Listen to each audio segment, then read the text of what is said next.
Alhamdulillah alladzi arsala rasulahu bil huda wa dinil haqq liyudhhirahu 'ala ad-din kullihi walau karihal musyrikun. Segala puji bagi Allah Jalla Jalaluh.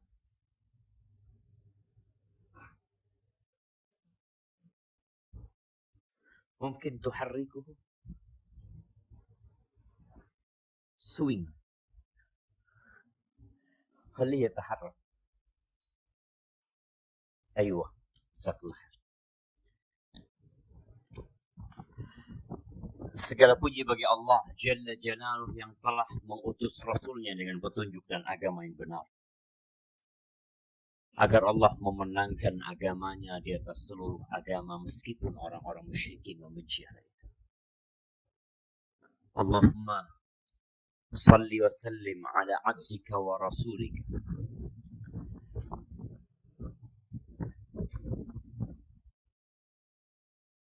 أظن وجهوا يا شباب، وجهوا إليكم شباب.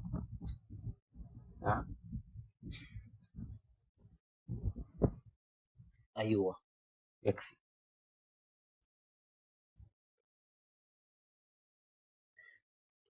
أحبتي في الله,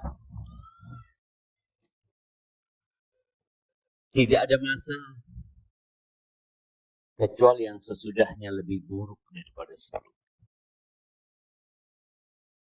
Kita melihat fitnah semakin merajalela.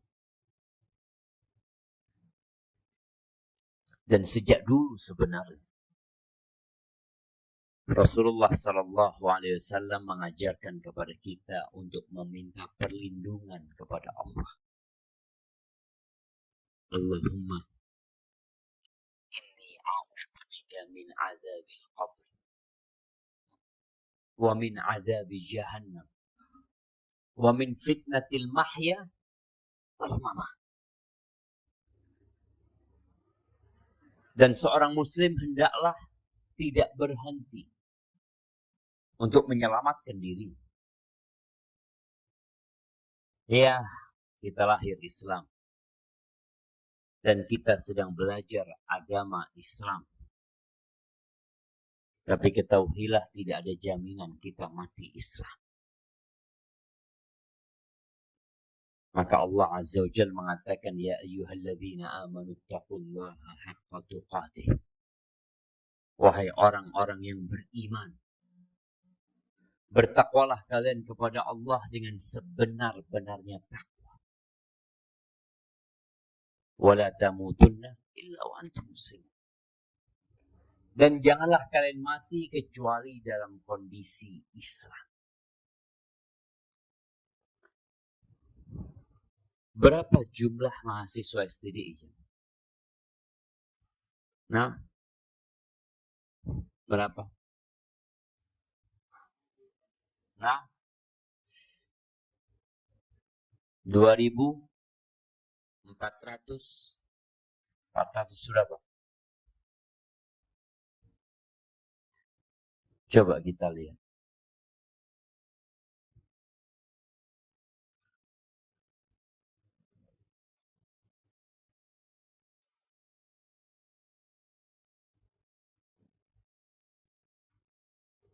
Siapa yang dapat angkanya? 2.430. 37. Sahih? 39, 37. Iya, sekitar itulah. Anak nggak dapat nih. Berapa yang hadir di kajian Pak dan Maghrib? Berapa? Kemana mereka? Sedang di maktabah, Ustaz. Masya Allah. Mereka sedang murojaah. Mereka sedang menghafal Al-Quran. Semoga seperti itu. Tapi ketahuilah, tatkala kita tidak menyerahkan diri kita kepada ilmu ini, hanya setengah-setengah kita, maka kita nggak akan dapat apa. Maka di antara yang menyebabkan seorang istiqamah dan mati husnul khatimah di tengah banyaknya fitnah adalah belajar dan mengamalkan apa yang dia pelajari. Allahumma salli wa sallim ala abdika wa rasulika Sayyidina wa maulana Muhammadin wa ala alihi wa ashabihi ajma'in, amma ba'd. Kita sekarang berada di bulan Jumadal Ula. Tanggal berapa? 18. Malam 18. Iya. Dan kita berada di bulan November. Bentar lagi kita akan masuk ke Desember. Mulai ribut lagi urusan mengucapkan Selamat Natal dan Tahun Baru. Terus. Bukankah sudah selesai sebenarnya mulai sejak zamannya Hamka? Enggak. Kenapa? Iblis belum mati. Dan setan tidak pernah tidur siang. Maka tugas kita belajar. Kita akan membaca sebuah hadis yang berkaitan dengan salah satu fitnah terbesar yang akan dihadapi manusia, yaitu Dajjal. Dajjal itu pembual. Dajjal itu pendusta. Dan sebelum keluarnya Dajjal, inna baina yadayi sa'ah wa fi lafdhin inna baina yadayi Dajjal sanawat khadda'at. Di hadapan kejadian kiamat itu, yakni sebelum terjadinya kiamat itu, atau sebelum munculnya Dajjal, itu akan ada tahun-tahun yang penuh dengan tipu daya.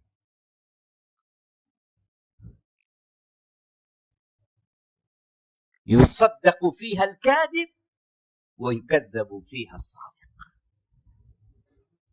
Yu'tamanu fiha al-kha'in wa yukhawwanu fiha al-amin. Wallahi, tahun-tahun yang orang jujur dianggap pendusta. Pokoknya tahun ini penuh dengan tipu daya, coba. Sampai ada seorang yang menjelaskan, bayangin. Seorang pembual, seorang pendusta, seorang yang tidak pernah mengajak manusia kepada kebaikan, yang hidupnya hanya untuk hiburan belaka, itu followernya puluhan juta. Puluhan juta. Bahkan ratusan juta. Hanya mau ngelihat dia sarapan apa. Pagi sarapan akan keluar toilet, masuk toilet, pakai baju, pakai ini, pakai ini. Puluhan juta. Bahkan ratusan juta. Dapat apa sih? Itulah tahun-tahun yang penuh dengan tipu daya.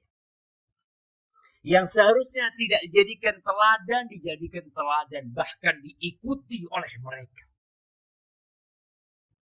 Dia tidak pernah membangun kecuali kerajaan dirinya. Tapi dia nggak salah. Yang salah siapa? Yang mengikuti mereka. Tapi namanya orang tertipu. Suatu saat nanti, mereka yang tidak menjadikan Nabi Muhammad SAW sebagai suri teladan, dia akan tahu kemana dia akan berhenti. Laqad kana lakum fi Rasulillahi uswatun hasanah liman kana yarjullaha wal yawmal akhir. Orang-orang yang jujur dianggap pendusta, yang pendusta dianggap jujur, yang pengkhianat dianggap pahlawan, yang pahlawan dianggap pengkhianat. Wa yatakallamu fiha ar-ruwaybidah. Dan akan ngomong Ruwaibidah itu. Siapa Ruwaibidah? Ar-rajulul tafih, ar-rajulul tafih, ar-rajulul safih, ar-rajulul fasiq, yatakallam fi amril amal. Orang ini gak ngerti apa-apa. Bodoh orang itu. Masalah dirinya gak tahu dia. Wudhu gak benar. Tapi ngomong urusan umat. Dosa dia kerjakan. Tapi menyampaikan pidato, orator. Kemana kau mau bawa itu umat? Dan itu sebelum terjadinya kiamat. Sebelum munculnya Dajjal. Dan kita akan baca cerita Salim. Nah. Iqra. Qala Salim. Qala Abdullah. Nah.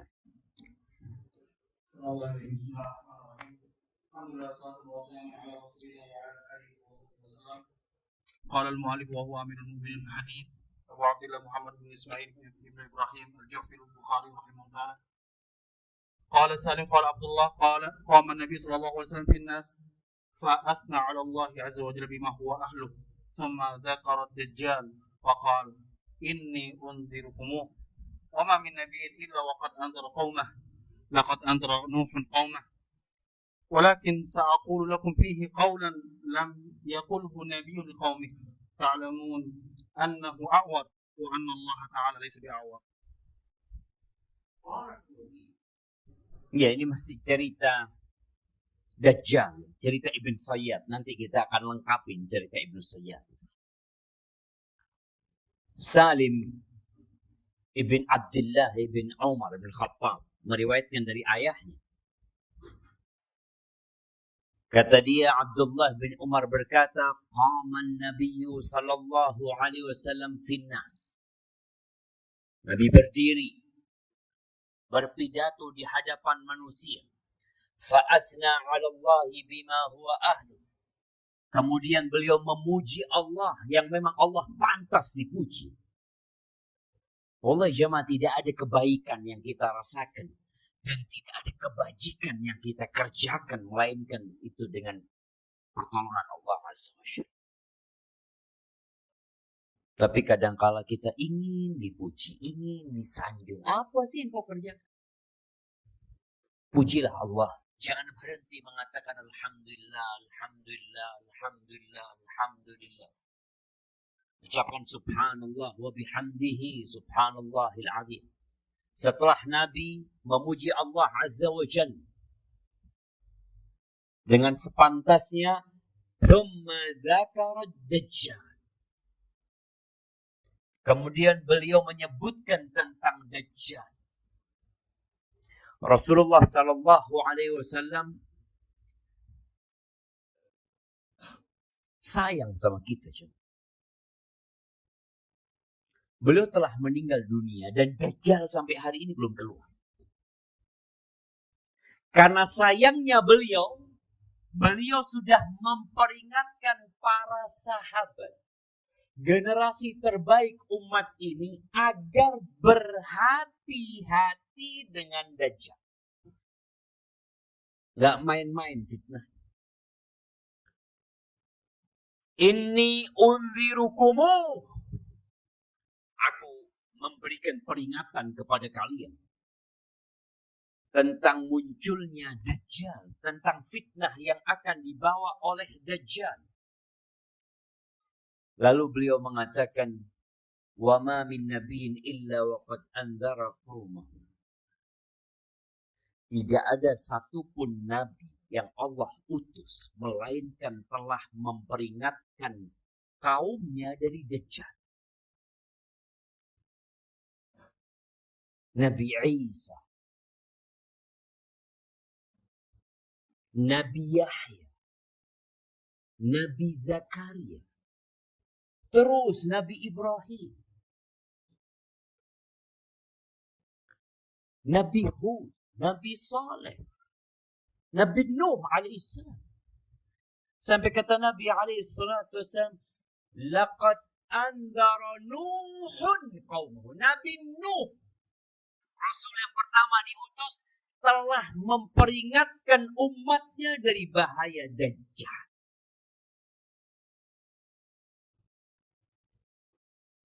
Nabi Nuh meninggal dunia dan Dajjal belum keluar. Nabi Hud meninggal dunia, Dajjal belum keluar. Nabi Saleh meninggal dunia dan Dajjal belum keluar. Tapi mereka memperingatkan kaum. Ini menunjukkan dahsyatnya fitnah Dajjal. Walakin sa'aqulu lakum fihi qawlan lam yakulhu nabiyyun liqaumihi. Kata Nabi alaihi salatu wassalam, akan tetapi aku akan mengatakan kepada kalian sebuah penjelasan yang tidak pernah disampaikan oleh nabi-nabi sebelumnya kepada kaum. Ta'lamuna annahu aqwar. Ketahuilah bahwa Dajjal itu bijak.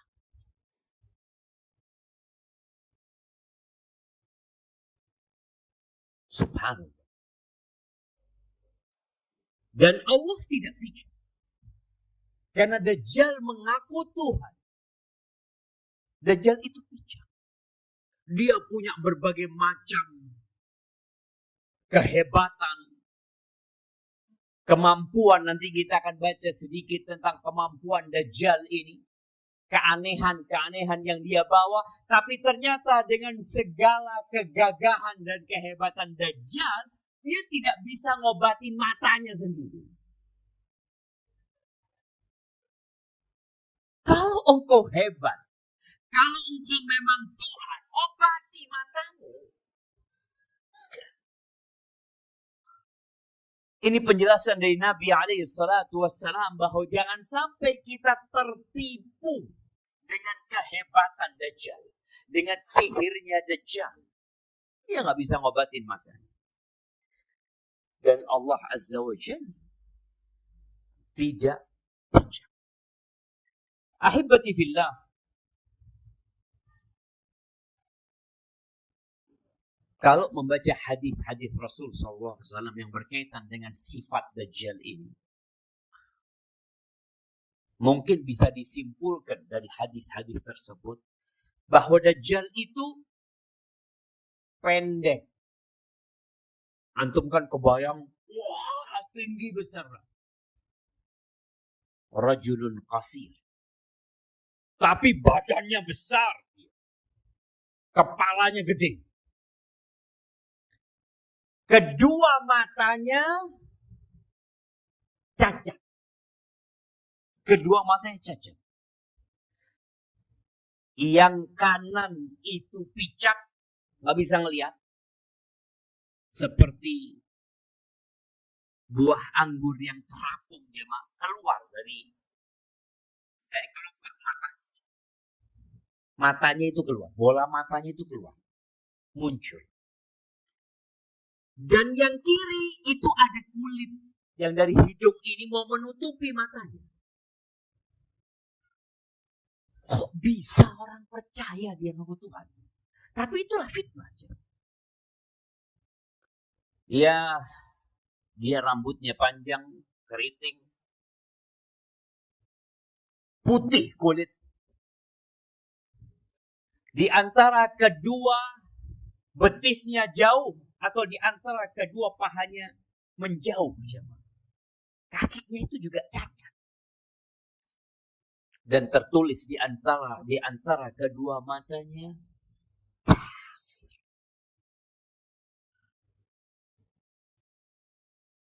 Ada orang yang bikin film tentang Dajjal, matanya satu di sini. Iya. Nggak apa-apa.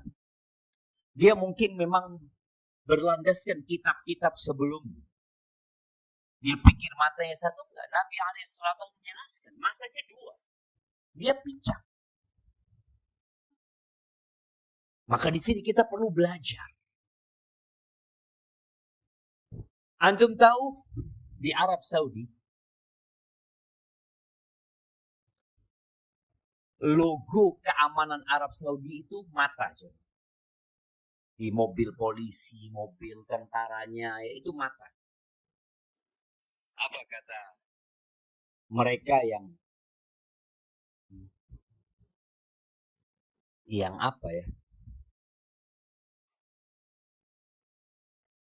Yang belajar ilmu cocok logi. Arab Saudi menggunakan logo Dajjal. Dajjal matanya pincet.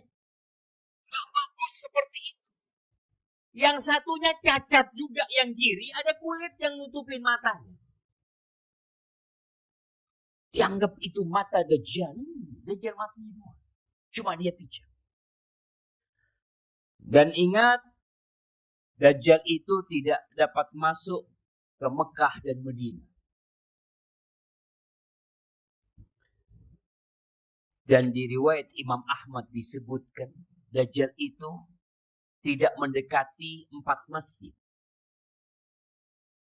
Masjidil Haram, wa Masjidil Madinah, wa Masjidul Tur, wa Masjidil Aqsa.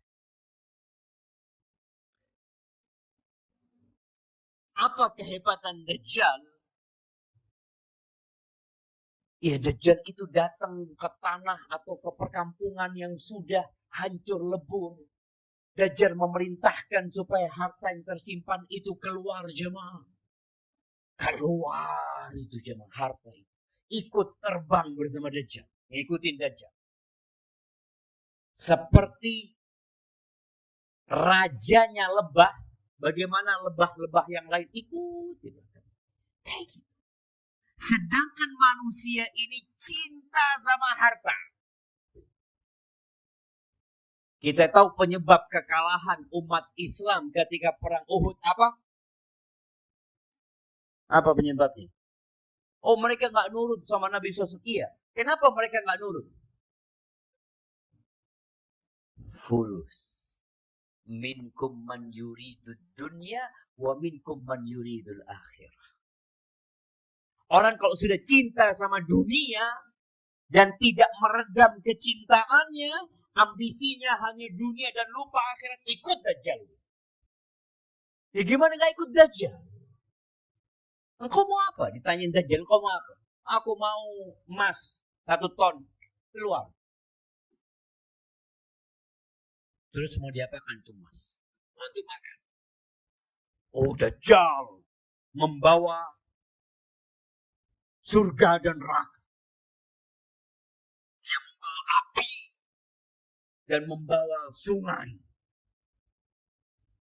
Dan Nabi SAW menjelaskan, inna ma'ahu ma'an wa naran. Bersama Dajjal itu ada air, ada sungai disebutkan. Di riwayat lain dikatakan ma'ahu nahrani yajriyan. Ada 2 sungai yang mengalir yang dibawa sama Dajjal. Dibawa sungai, jemaah, bayangin itu. Ma'un abyad. Yang satu airnya putih, yang satu airnya api. Yang dibawa sama Dajjal. Fa imma adrakanna ahadukum. Kalau kalian ketemu sama Dajjal, maka masuklah ke api yang dibawa sama Dajjal. Pejamkan matamu masuk. Kau akan mendapatkan kesejukan di sana. Itu air sebenarnya. Kita dikasih tahu sama Nabi SAW. Supaya kalau antum ketemu Dajjal, mungkin antum ketemu Dajjal? Mungkin nggak? Mungkin nggak, jemaah? Mungkin saja, jemaah. Bagaimana para sahabat takut ketemu Dajjal? Terus antum merasa, oh, nggak mungkin lah. Masih lama kayaknya, Ustaz. Tiap sholat kita mengatakan, a'udzubika min fitnatil masih Dajjal. Antum harus beriman dan meyakini boleh jadi Dia hadir jemaah. Di saat kita hidup atau anak-anak kita hidup, Nabi Nuh saja memperingatkan kaum. Orang diperingatkan supaya mereka takut dan mereka mempersiapkan diri. Berapa lama dia akan hidup di muka bumi ini? 40 hari. Cuma 40 hari. Nah. Arba'ina yaumun kasana. Satu harinya seperti 1 tahun. 40 hari. Satu harinya seperti 1 tahun. Wa yaumun kasyahr. Hari yang kedua seperti 1 bulan. Jadi 1 tahun 1 bulan. Wa yaumun kajum'ah. Satu harinya seperti Jumat. Jadi 3 hari pertama, 1 hari 1 tahun, hari kedua 1 bulan, hari ketiga 1 Jumat. Tinggal berapa hari? Tinggal 37 hari. 37 hari itu seperti hari-hari kalian. Tapi subhanallah, 1 hari yang kayak 1 tahun itu ya 1 hari. Matahari tidak terbenam.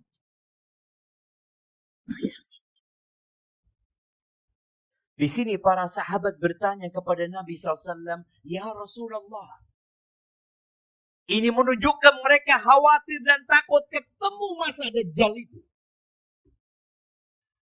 Itulah iman. Dan keyakinan yang menghujam di dalam hati mereka. Mereka tanya sama Nabi SAW.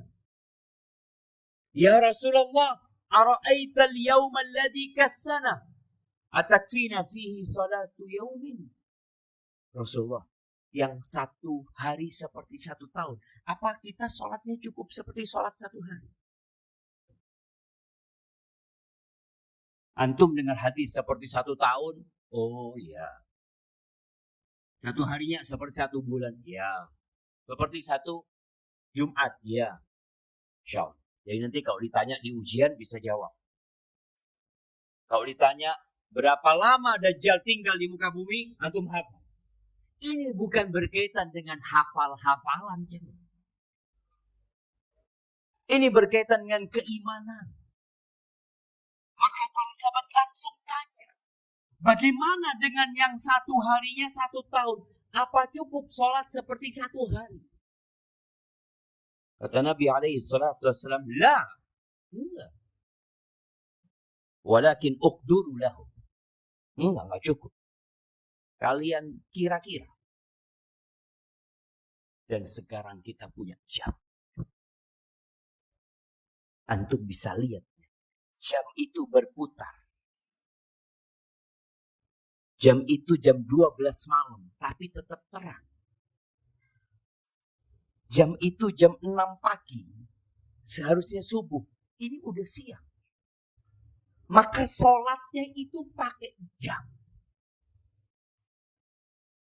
Ya ini tempat kita sekarang mengukur.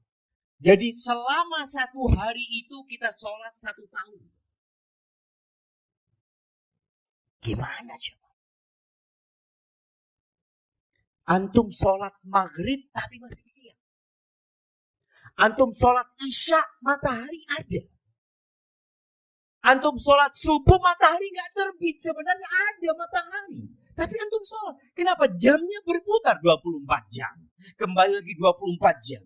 Sebulan seperti itu. Bulan kedua, bulan ketiga, bulan keempat, bulan ke-12. Selesai bulan ke-12, baru ada perubahan. 1 harinya, 1 bulan. Gimana 30 hari itu masuk ke 1 hari? Qulna ya Rasulullah, fama sur'atuhu fil ardh. Bagaimana kecepatan dia atau tinggalnya dia di muka bumi ini? Qala kal ghaith istadbaratul rih. Ya, seperti hujan setelah itu ada angin yang menghembus. Cepat sekali. Iya, nggak lama dia. Tapi fitnahnya begitu menakutkan. Dan bagaimana sekarang kita menyelamatkan diri kita dari Dajjal? Ilmu yang dipelajari bukan hanya untuk menambah wawasan, tapi untuk diamalkan.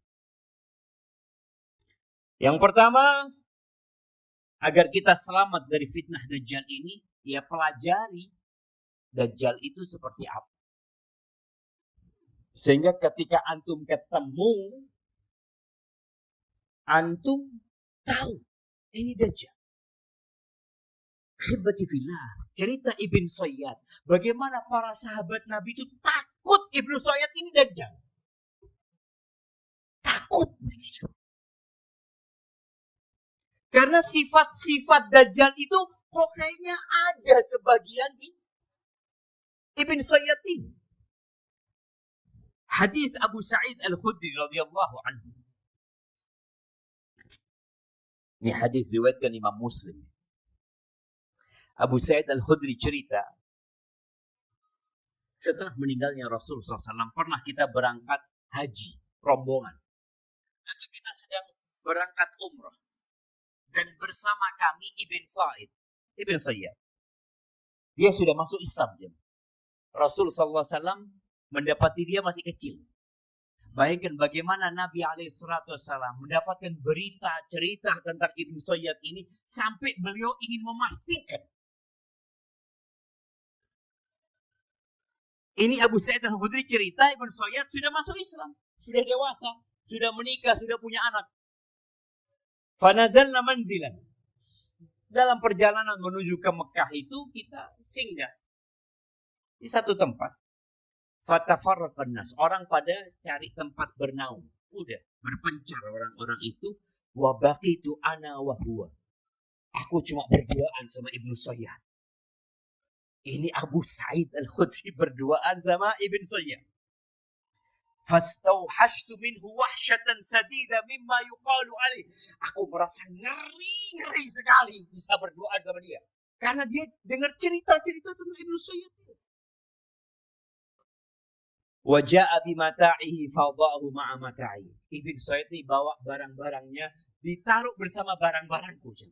Tambah takut ini Ibn Sayyid Al-Khudri. Faqultu innal harra syadid. Kata Abu Sa'id, panasnya terik sekali ini. Kalau barangmu kau taruh di bawah pohon itu. Oh iya, ambil lagi barangnya sama Ibn Sayyid. Taruh di bawah pohon. Qala farufi'at lana ghanamun. Tahu-tahu ada kambing yang sedang digembalakan sama orang. Faja'a bi'ussin kabir. Akhirnya Ibn Sayyid ini bawa wadah yang besar, isinya susu. Diberikan kepada Abu Sa'id. Ishrab Abu Sa'id. Abu Sa'id mau minum dari tangannya. Ibn Sayyid ini takut. Apa kata Abu Sa'id? Innal harra syadid. Wal labanu har. Kata dia, ya Allah, panasnya terik banget dan susunya panas juga, kata dia. Apa kata? Ma bi illa anni aqra an ashrab an yadihi. Aku takut minum dari tangannya Ibn Sayyid.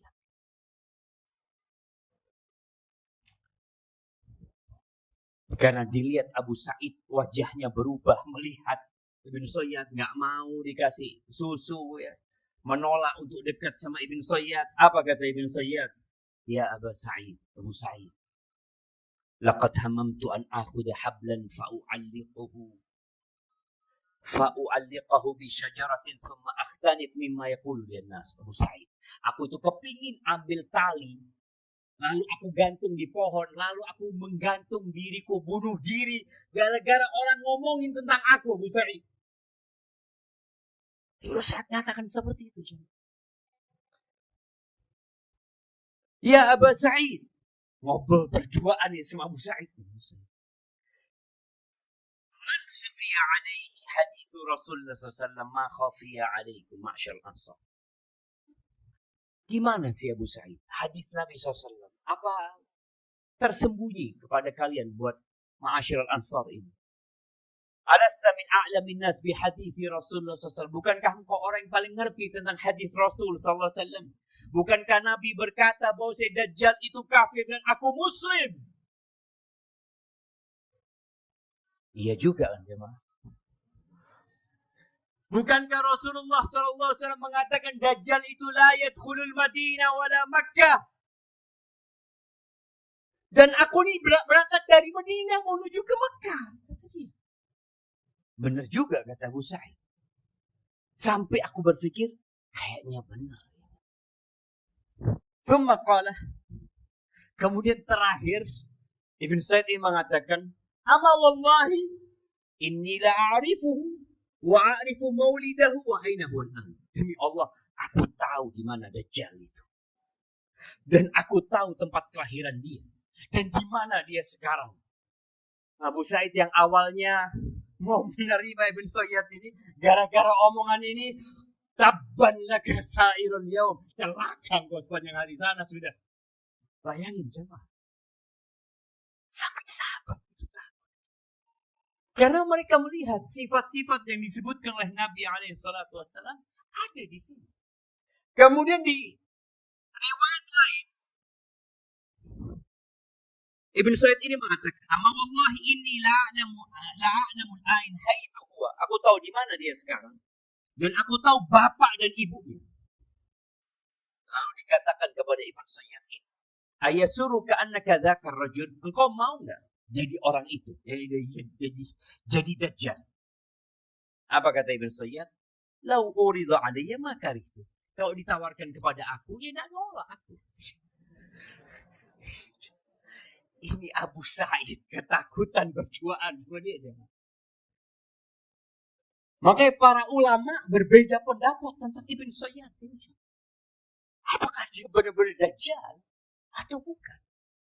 Tapi sebagian berpendapat dia setan sebenarnya. Dia itu setan yang menampakkan diri seakan-akan dia itu Dajjal. Maka kita harus tahu kalau ingin selamat dari Dajjal, antum pelajari sifat-sifat Dajjal. Antum tiap hari sudah berlindung dari Dajjal. Tapi antum juga harus tahu mana yang Dajjal dan mana yang bukan Dajjal. Umpamanya antum berlindung dari maling. Ya Allah, jangan sampai anak ketemu sama maling, sama tukang tipu. Padahal ada tukang tipu di sini. Duduk di sebelah antum. Antum nggak tahu. Padahal dikasih tahu tukang tipunya itu pakai baju hijau. Topinya hitam. Kalau antum gitu kan, oh ini ternyata tukang tipu. Makanya para sahabat Nabi itu jadi takut karena mereka tahu sama sifatnya. Tapi orang yang tidak tahu dengan sifatnya biasa-biasa saja. Maka hendaklah antum mengetahui. Yang kedua, berlindung kepada Allah dari fitnahnya Dajjal. Sebagaimana yang sudah kita hafal doanya setiap di penghujung sholat. Yang ketiga, menghafal 10 ayat pertama dari surat Al-Kahfi. Kata Nabi SAW, "Man hafidha 10 ayatin min awali surat Al-Kahfi, usima minad Dajjal." Ketika antum beriman dengan Dajjal, artinya akan kehadiran Dajjal, seperti yang Nabi SAW sampaikan, atau kita yakin dia akan datang, maka antum akan menghafal juga. Anak-anak antum akan antum suruh hafalin. Nah, Dajjal akan datang. Bayangin sahabat menghafal awal surat Al-Kahfi. Kemudian yang keempat, kalau nanti benar Dajjal keluar dan antum masih hidup, jangan antum dekat-dekat. Karena sekarang dengan adanya HP, antum dikasih itu, Dajjal udah keluar, ada di Bondowoso sekarang. Kira-kira apa yang antum akan lakukan? Berangkat konvoi SCDI. Yuk kita lihat, buktikan benar nggak Dajjal ini. Kata Nabi alaihi salatu wassalam di hadis riwayat Abu Dawud, "Man sami'a bid-Dajjal falyan'a anhu." Barang siapa yang dengar Dajjal itu muncul, hendaknya dia menjauh dari Dajjal. Jangan antum kepo. Kita itu dengan yang model-model sulap, model-model sihir ya. Orang itu kepo. Innar rajula la ya'tih wa huwa yahsabu annahu mu'min. Ada orang yang datang ke Dajjal, dia merasa enggak, aku beriman, aku kuat insyaallah imanku. Ketika melihat Dajjal, ikut sama Dajjal. Bagaimana dia enggak lihat syubhat yang ditawarkan sama Dajjal? Lah sekarang aja. Ya, tadi di awal Ana sampaikan ada tokoh-tokoh public figure yang tidak pernah mengajarkan kebaikan, yang juga tidak menawarkan keuntungan kepada antum. Mungkin dia menawarkan keuntungan kepada antum, apa istilahnya yang hadiah? HP atau apa? Apa? Giveaway. Antum dikasih giveaway mobil Avanza, ikut antum jemaah. Gimana kalau ketemu Dajjal ngasih antum giveaway? Dajjal ngasih Ferrari sama antum. Aduh, jazakallah khair. Wallahi jangan. Antum kasih giveaway handphone apa, orang ikut sama public figure itu. Menjadi follower mereka. Apakah mereka tidak akan menjadi followernya Dajjal? Yang Dajjal lebih hebat daripada yang mereka agungkan. Maka kata Nabi SAW, menjauh. Kalau antum nanti dapat kiriman videonya Dajjal, jangan antum lihat. Coba Anda melihat benar enggak ya? Antum ngelihat dia kasih giveaway. Ya Allah, zen banget. Berangkat. Wallahi, kecintaan kepada dunia membuat orang ikut sama Dajjal. Karena dia menawarkan kenikmatan langsung. Kemudian perbanyak amal soleh yang kelima. Jangan nunggu Dajjal. Dan akhir cerita Dajjal ini kita tahu semua. Dia akan dibunuh oleh siapa? Oleh Nabi Isa alaihi salam. Baik. Semoga dengan itu paling tidak antum sudah mempersiapkan diri. Ingat, ini bukan untuk pengetahuan. Tapi kita bicara keimanan yang harus kita yakini, kemudian kita amalkan. Yang belum hafal 10 awal surat Al-Kahfi, hafalkan. Dan niatkan menghafal itu memang mengamalkan perintah Nabi SAW dalam rangka membentengi diri dari Dajjal. Baik, lanjutkan hadis terakhir dalam bab ini. Coba dibacakan babnya juga. Assalamualaikum bab idza daraba rajul fakhidha akhihi wa lam yurid bihi su'an. قال المؤلف رحمه الله حدثنا موسى قال حدثنا وهيب قال حدثنا جعفر عن أبيه عن جابر قال كان النبي صلى الله عليه وسلم إذا كان جنبا يصب على رأسه 3 حفنات من ماء. قال حسن بن محمد أبا عبد الله إن شعري أكثر من ذاك. قال وضرب بيده على فخذ الحسن وقال يا ابن أخي كان شعر النبي صلى الله عليه وسلم أكثر من شعرك وأطيب. Ini kita membahas bab idza daraba ar-rajulu fakhidha akhihi wa lam yurid bihi su'an. Bab tentang seorang yang memukul paha saudaranya, dia lagi ngobrol ya. Kemudian tahu-tahu mendapat sesuatu yang menakjubkan dari saudara lalu dipukul pahanya. Ada orang yang ketika takjub tahu-tahu tangannya main, dia mau pukul punggungnya. Apa ini kau pukul aku? Tidak, dia cuma takjub. Dia keheranan. Atau dia mengingkari. Namun dia memukulnya bukan dengan niat jahat. Enggak ada niat jahat memukulnya. Maka itu enggak apa-apa. Berdasarkan hadis-hadis yang sudah kita baca sebelumnya. Nah, di sini Imam Bukhari menyebutkan hadis Jabir bin Abdullah Al-Ansari radhiyallahu anhu Baik, kita dengarkan azan dulu jemaah.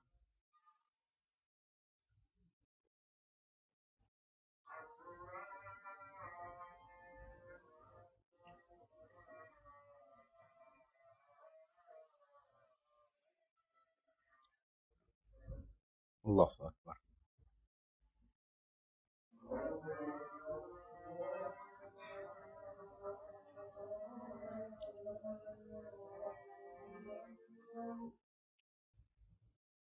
Allah.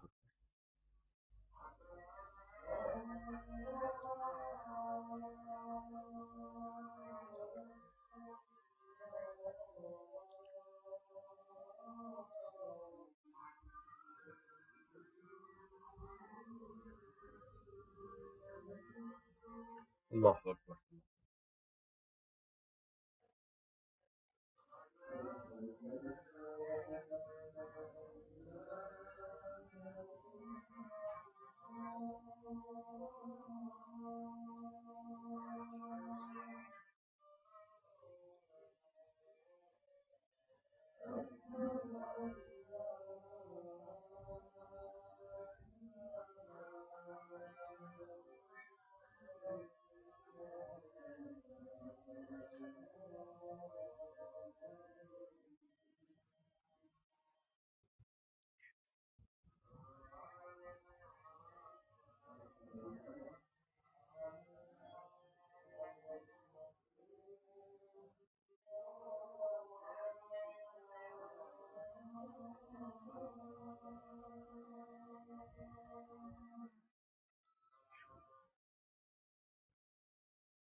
اللهم صل وسلم على محمد. اللهم رب هذه الدعوة التامة والصلاة القائمة على محمد والسيرة الفضيلة وابعث مقاما محمودا لديك. طيب أحبتي في الله, Jabir bin Abdullah menyebutkan Kana Nabi sallallahu alaihi wasallam idza kana junuban, beliau alaihi salatu wassalam ketika junub dan beliau mandi, yasubbu ala ra'sihi thalatha hafanatin min ma. Beliau menuangkan di atas kepalanya 3 hafna. Di atas kepalanya 1, 2, 3. Ini yang untuk bagian kepala beliau alaihissalatu wassalam. Beliau kalau mandi junub pakai air berapa banyak? 1 sa'. 1 sa'. Beliau wudhu cukup dengan 1 mud. 1 sa' itu kira-kira berapa liter? 2,5 liter. 1 mud itu ya kira-kira 600.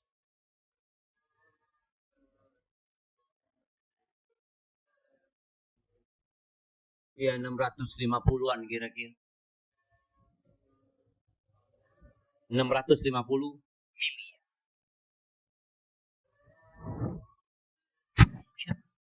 Cukup. Qala Al-Hasan bin Muhammad. Hasan bin Muhammad ibn Ali bin Abi Thalib. Bapaknya ini Muhammad yang dikenal dengan Muhammad ibnul Hanafiyah. Ya. Untuk membedakan bahwa dia bukan putrinya Fatimah, bukan putranya Fatimah binti Muhammadin sallallahu alaihi wasallam. Aba Abdullah. Hasan ini mengatakan, wahai Abu Abdullah, inna sya'ri akthar min dhaq. Rambutku lebih banyak dari itu. Artinya 3 kali seperti itu gak cukup gitu. Dia ingin mengatakan itu je. Qala wa daraba biyadihi ala fakhidil Hasan. Jabir bin Abdullah memukul pahanya Al-Hasan bin Muhammad ini. Faqala ya ibna akhi. Wahai anak saudara. Nih jemaah. Kita tuh kalau dakwah, kalau manggil orang, panggillah dengan panggilan yang dia itu jadi perhatian sama kita. Panggil dia paman, wahai keponakanku. Ibnu akhi ini apa bahasa Indonesianya? Keponakanku. Wahai keponakanku. Padahal bukan keponakannya. Tapi bicara secara umur, dia ini anak saudaranya sesama muslim. Dipanggil ya ibna akhi. Kana sya'run Nabi sallallahu alaihi wasallam aktsara min sya'rika wa atyab. Kan dia enggak pernah ngelihat Nabi alaihi salatu wasallam. Dia berpandangan bahwa air itu enggak cukup kalau buat rambutnya dia, mungkin buat rambut Nabi cukup. Alaihi salatu wasallam. Maka Jabir menjelaskan setelah dipukul pahanya agar dia perhatian, rambut Nabi sallallahu alaihi wasallam itu lebih banyak daripada rambut dan lebih indah daripada rambut. Jamaah sekarang kita tuh sulit untuk tidak menghambur-hamburkan air. Kenapa? Karena sekarang antum nggak pernah kecapean ambil air. Antum tinggal buka keran, grek, jepur, 20 kali airnya masih tetap. Kan masih tetap karena kerannya hidup. Coba di masa lalu yang air itu beli. Yang air itu dipikul. Yang orang ketika mau mandi itu benar-benar dia memperkirakan ini fulus ini.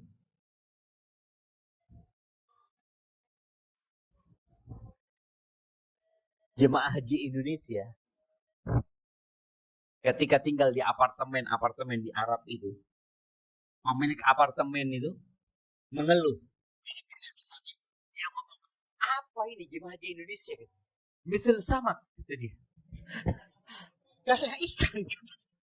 Pagi mandi, zuhur mandi, asar mandi.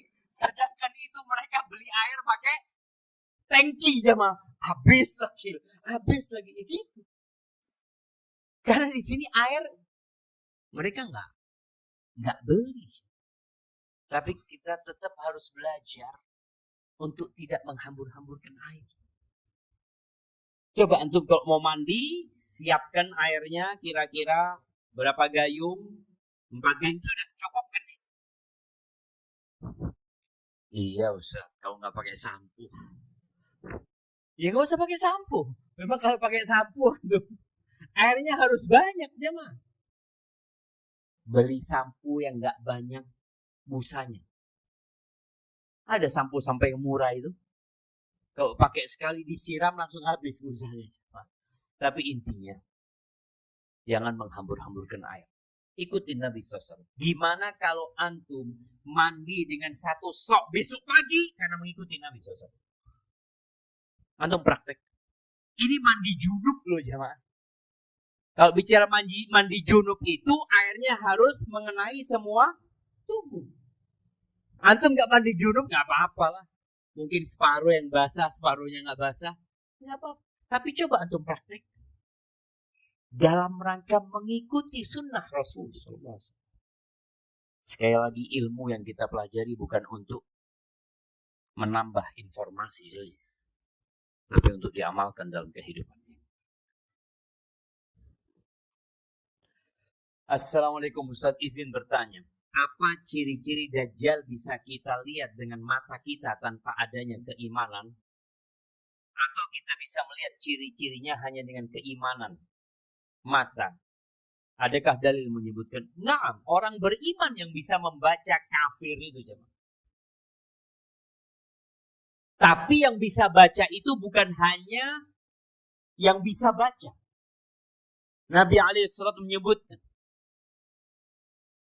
akan melihat tanda itu yang bisa baca dan buta huruf juga akan melihat. Orang-orang kafir nggak akan melihat. Dia malah akan disibukkan dengan kehebatan Dajjal. Sampai matanya yang picek aja mereka nggak melihat. Apalagi tanda itu. Artinya ketika orang tidak memiliki keimanan, dia hanya fokus kepada apa yang akan diberikan oleh Dajjal kepada mereka. Tadi giveaway itu.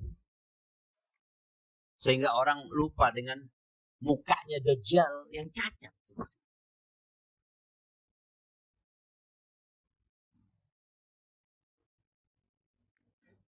Bismillah, sanallahu ilaikum. Bagaimana kondisi Palestina khususnya di Masjidil Aqsa? Karena kami melihat video antum yang berkunjung ke sana, terlihat ada orang-orang yang berdagang, menjual, cindera mata, bahkan anak-anak juga ada. Bukankah Masjid Aqsa dijaga, dikawal oleh Yahudi? Barakallahu fiik. Naam jemaah. Palestina dijajah sama Israel. Daerah-daerah yang nurut sama Israel aman. Aman. Urshalim, Baitul Maqdis aman. Tapi dijaga sama tentara-tentara Israel. Mereka yang mengatur keluar masuk orang ke Urshalim diatur. Kita pun mau masuk ke sana pakai visa Israel, bukan visa Palestina. Setelah kita melewati perbatasan Israel, anak tidak katakan Palestina, walaupun seharusnya itu negara Palestina, karena negara itu sudah dijajah sama Israel. Jadi yang ada kita masuk dengan visa Israel. Kemudian tatkala kita masuk ke Baitul Maqdis dijaga oleh tentara Israel. Kita diperiksa lagi. Kemudian ketika kita mau masuk Masjidil Aqsa yang jaga tentara Israel. Kalau lihat di Urshalim, di Yerusalem, Baitul Maqdis ya biasa-biasa aja orang. Kayak tidak ada masalah.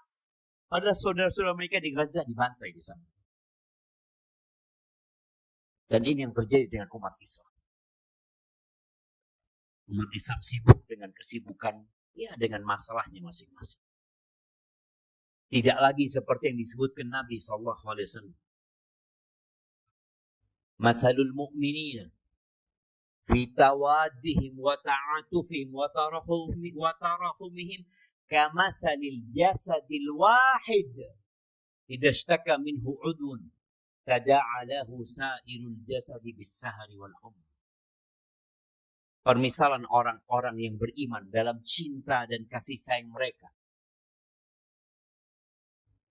Itu seperti satu jasad ya.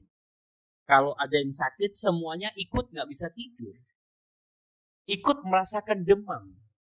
Padahal yang sakit jari, ibu jari kakinya, dia main bola ke sandung, mengelupas itu kuku. Yang sakit kakinya. Tapi seluruh tubuh ikut merasakan panas. Dan nggak bisa tidur. Sekarang enggak. Di situ dibantai, di tempat lain biasa-biasa. Sampai di dalam negara Palestina sendiri. Di tempat yang sangat dekat dengan Gaza. Seakan-akan nggak ada apa-apa. Dan ini yang menyebabkan kehinaan umat Islam. Ketika semua berada di zona nyaman masing-masing. Lupa sama saudara. Maka paling tidak antum dekatkan diri kepada Allah yang ada di sini. Dan katakan kepada diri antum. Katakan kepada diri antum. Kalau suatu hari nanti ada panggilan untuk berjuang, antum akan berjuang. Kata Nabi SAW, man mata walam yaghzu. Barang siapa yang mati dan dia belum berperang. Walam yuhaddits nafsahu bil ghazwi. Dan dia tidak pernah ngomong sama dirinya, aku ingin ikut berjuang. Berperang. Menegakkan agama Allah ini. Mata ala syu'batin minan nifaq. Dia mati di atas salah satu cabang kemunafikan. Iya. Tumbuhkan keimanan. Sehingga suatu saat kalau ada panggilan, ya khailallah irkabi. Kita ada bersama.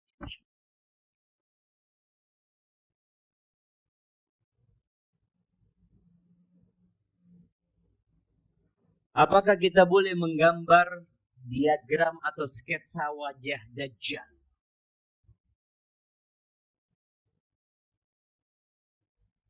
Buat apa? Antum mau tulis wanted. Dicari ya. Pasang di mana? Pinggir jalan. Hati-hati kalau ketemu ini tolong kabarin ana gitu ya. Ya wallahu a'lam jamaah. Artinya kalau antum ingin menggambarkan Dajjal dengan diagram tadi, ana nggak tahu. Karena memang ada larangan untuk menggambar yang bernyawa sejati. Kecuali nanti antum foto Dajjal. Allah, mungkin orang-orang ketika Dajjal keluar akan sibuk selfie mengeluarkan HP-nya. Ya Allah, Dajjal, bismillah. Wallahi coba. Karena hebat. Antum tuh ketemu orang hebat. Antum kepingin mengabadikan momentum itu.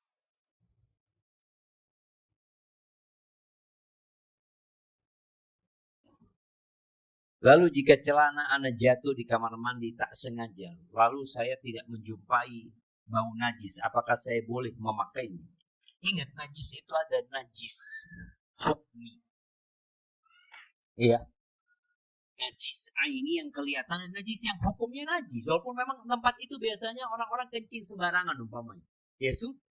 Kecuali antum tahu kamar mandi ada kamar mandi kering. Ya. Orang itu najisnya di tempat tertentu. Atau memang kamar mandi ini selalu disiram. Sehingga antum tahu tempat itu bersih. Tapi kalau sudah kamar mandi umum, antum nggak tahu. Orang itu kencingnya di mana-mana. Kencing di tembok sana, di pojok sini, di sini. Jatuh celana antum. Dan nggak ada bau najis. Ya mungkin dia habis makan buah apel jadi nggak bau najis. Ada, karena berpengaruh. Apa yang dimakan itu akan berpengaruh kepada air seni. Jangan antum nggak ada bau najis ya Ustaz. Tapi tempat itu memang tempat najis, maka ganti celana. Maka di masjid itu kadang-kadang disediakan sarung jemaah. Karena memang untuk Tadi orang-orang yang mungkin celananya terkena najis. Assalamualaikum Ustaz, mau minta doanya buat timnas Indonesia. Minta doanya buat saudara kita di Gaza, jemaah. Indonesia menang dapat apa? Indonesia sejak dulu kalah. Antum tahu ada nasyidnya Indonesia itu? Indonesia sejak dulu kalah. Ala kulli hal jemaah. Kita itu kadang kala menganggap sesuatu yang main-main serius. Dan menganggap yang serius main-main.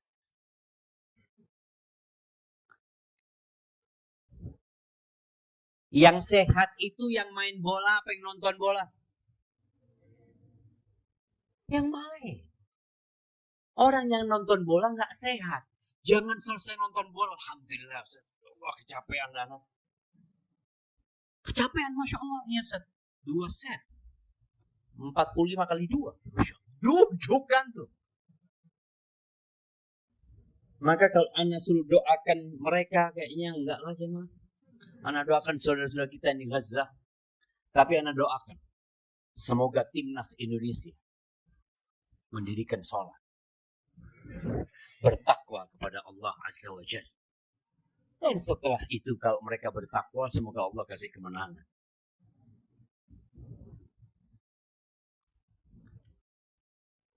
Kenapa kita seringkali mengatakan bahwa setan itu tidak pernah tidur siang?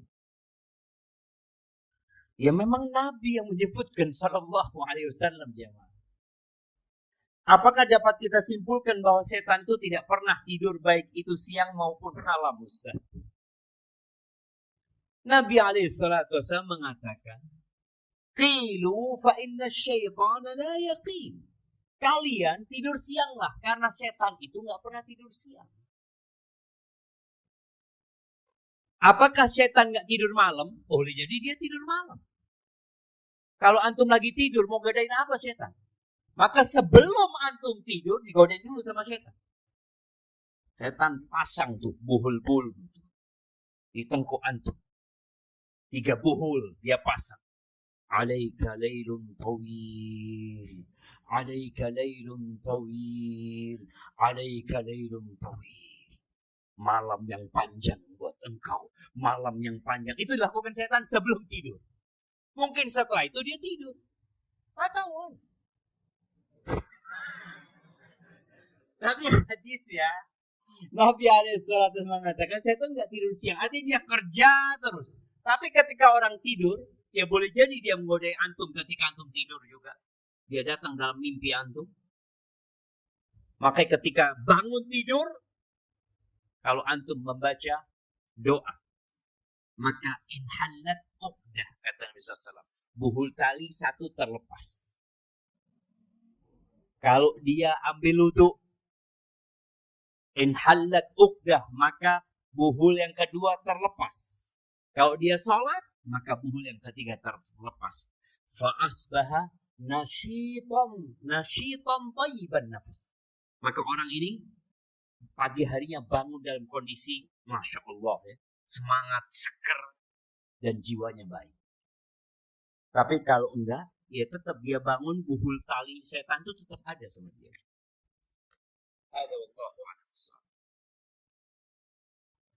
Mohon pencerahannya Ustaz.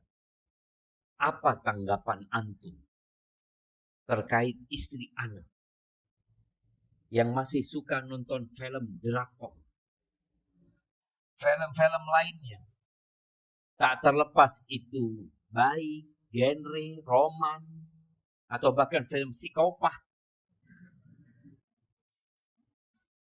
Enggak. Itu tidak layak ditonton bagi perempuan yang sudah belajar agama.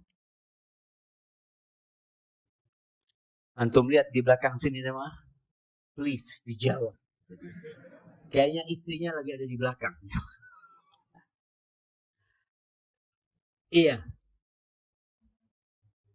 Yang pertama nasihat ana buat antum. Karena istri antum suka main film, maka antum yang main film di rumah. Biar istri antum sibuk nonton antum. Seorang suami hendaklah duduk sama istrinya. Ngobrol sama istrinya. Cerita sama istri. Sehingga istri yang kesepian itu ketika datang suaminya ditunggu-tunggu suaminya datang. Karena suaminya datang akan bawa cerita. Suaminya datang akan membawa ilmu. Tapi kadangkala suami datang sebentar keluar lagi. Maka istri yang kesepian dengan adanya fitnah handphone sekarang ini, maka akhirnya dia terjebak dalam perangkap setan. Menghabiskan waktu untuk yang tidak berguna, bahkan membahayakan akhiratnya. Itu yang pertama. Adapun buat istri, ketahuilah bahwa modal kita hidup itu waktu. Allah jemaah tadi habis asar. Ana merasakan. Ana pegang handphone. Ana buka Instagram.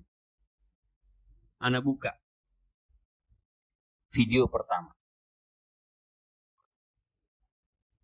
Burung. Ada burung ngasih makan anaknya. Salah satu kebesaran Allah subhanahu wa ta'ala. Masya Allah. Subhanallah. Ganti yang kedua. Udah berbeda temanya. Ganti yang ketiga, yang keempat, yang kelima. 10 menit hilang, gak ada gunanya. Ana lihat subhanallah. Memang kita yang harus memutus. An-nafsu katifli. In tuhmilhu syabba'alahu birradah. Wa in taftibhu yanfatih. Nafsu itu seperti bayi. Kalau dibiarkan nyusu, dia akan nyusu terus. Sampai giginya muncul, tetap nyusu dia. Tapi kalau diputus, berhenti dia. Dan kita pun harus seperti itu. Harus tega. Sebagaimana teganya ibu kepada anaknya yang sudah berumur 2 tahun. Untuk tidak menyusu lagi. Kita harus tega sama nafsu kita. Berhenti. Anak tadi langsung matikan handphone. Enggak, sudah. Ya memang kita harus kayak gitu. Ketika tetap kita pegang, handphone ini memanggil-manggil antum. Syafiq. Syafiq. Anak lihat siapa yang main? Oh ini yang panggil aku. Maka perlu. Maka tadi buat sang istri, panggilan ajakan-ajakan putus, matikan handphone. Selesai. Sembunyikan HP. Pegang buku. Buka buku. Dan buku yang paling harus kita buka adalah Al-Quranul Azim. Kitabun. Anzalnahu ilaika mubarakun. Liyadabbaru ayatihi. Wa liyatadzakkara ulul albab. Baca kita. Di situ ada cerita. Nahnu naqussu 'alaika ahsanal qasas. Baca sama artinya. Insya Allah kita tidak akan butuh dengan cerita-cerita yang dibuat oleh manusia. Ajak istrinya jalan-jalan juga. Kemana jalan-jalan? Ya sudah, dari ruang belakang ke ruang depan. Artinya kalau nggak mau keluar rumah itu yang penting jalan. Gitu, sambil ngobrol, sambil dipegang tangan istrinya. Kan dia merasa digandeng sama suaminya. Walaupun di dalam rumah sendiri.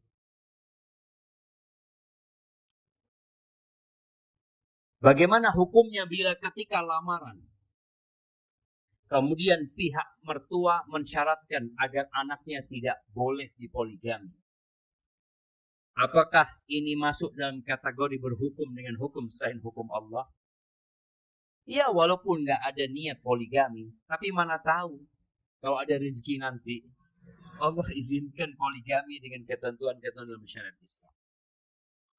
Nah, berkaitan dengan syarat untuk tidak dipoligami, memang ada khilaf di antara para ulama. Apakah syarat itu boleh atau tidak?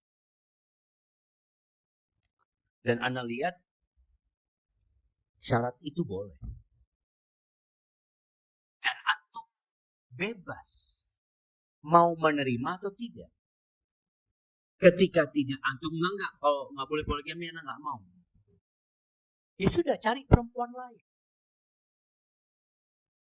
Tapi kalau antum mengiyakan padahal di hati antum berniat untuk menyelisihi syarat itu, maka antum berkhianat. Cari wanita. Atau antum katakan kepada mertua, insya Allah saya nggak akan poligami. Insya Allah. Kalau ternyata Allah tentukan poligami, ya qadarullah. Wa masya'a fa'al. Jadi kan ya insya Allah. Dia tidak mengatakan iya dengan syarat itu, tapi dia mengatakan insya Allah.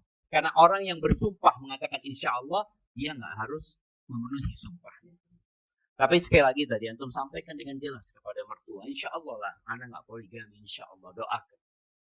Semoga, karena nggak tahu di kemudian hari boleh jadi ternyata istrinya nggak punya anak. Boleh jadi istrinya sakit-sakitan, nggak tahu. Maka antum katakan insya Allah, tapi anak nggak janji, insya Allah anak akan berusaha. Kalau memang cukup, bismillah.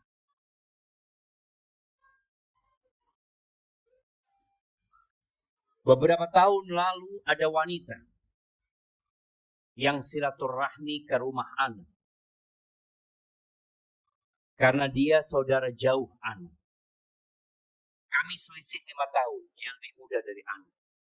Tapi sejak pertama kali anak melihat wajahnya, entah mengapa hati anak tiba-tiba bergejolak dan berkata, Masya Allah. Dari ujung kepala sampai ujung kakinya wanita ini tipe anak banget. Ini gara-gara gak ghodul basar.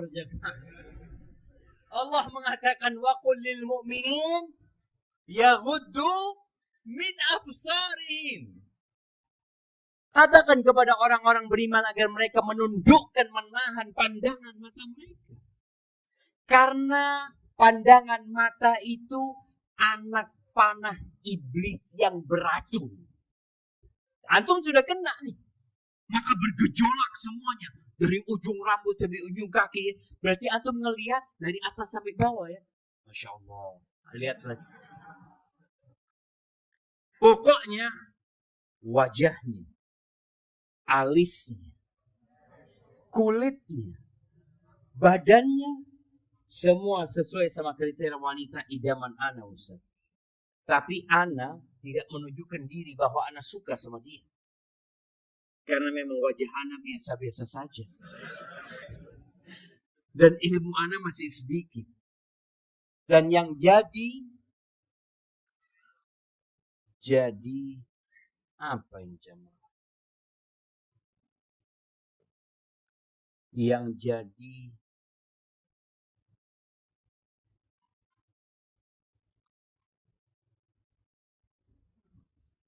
beberapa tahun kemudian tiba-tiba ana dengar kabar dari temannya bahwa dia suka sama ana.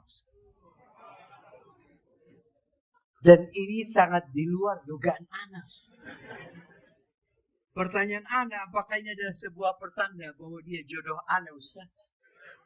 Bagaimana jika lulus dari STD ana langsung menikahinya, Ustaz? Ana minta pendapat antum. Gimana jamaah?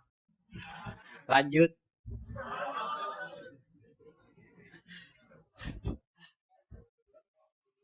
Yang pertama antum harus bertobat kepada Allah atas dosa yang antum lakukan. Iya. Karena boleh jadi, ingat ya, kita itu memandang sesuatu yang belum kita miliki tidak sesuai dengan aslinya. Ingat kaidah itu. Apa saja sesuatu yang belum antum miliki dan antum ingin, antum melihatnya tidak sesuai dengan wujud asli. Ketika antum ngelihat orang pakai motor NMAX, antum nggak punya motor itu. Tiap antum lihat motor itu lewat, apa yang antum akan lakukan? Masya Allah, keren. Pokoknya 2 kali, 3 kali, 10 kali, 100 kali masih keren. Antum belum memiliki. Suatu hari antum beli motor NMAX. Antum punya motor NMAX. Hari pertama, apa yang antum akan lakukan? Antum bersihkan motor NMAX. Ya Allah, ada debu sedikit, antum ambil tisu.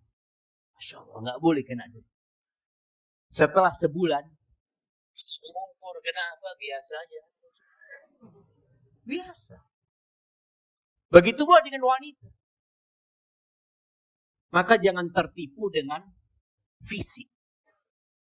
Kalau antum tertarik sama dia, ingat Nabi SAW menyebutkan wanita dinikahin karena 4 hal. Karena cantik, sudah cantik. Itu tipe antum. Tapi jangan itu yang menjadi titik berat. Karena harta, karena nasabnya. Yang keempat, kata Nabi SAW, lidiniha, karena agamanya. Fadfar bidati din taribat yadak. Kalau antum ingin selamat, lihat apakah perempuan tadi agamanya baik, dia wanita solehah, silahkan untuk nikah. Tapi kalau enggak, jangan. Antum akan capek ketika menikah dengan wanita yang agamanya tidak baik. Wallah jemaah, pertanyaannya tambah banyak jemaah. InsyaAllah dijawab pekan depan, disimpan ini. Itu yang dapat Anda sampaikan. Semoga membuat kita bisa mengamalkan. Kalau yang kita kaji berkaitan dengan keyakinan, maka kita yakini. Kalau berkaitan dengan amalan lisan kita, maka kita amalkan dengan lisan kita. Kalau yang kita pelajari berkaitan dengan amalan raga kita, maka amalkan dengan raga kita.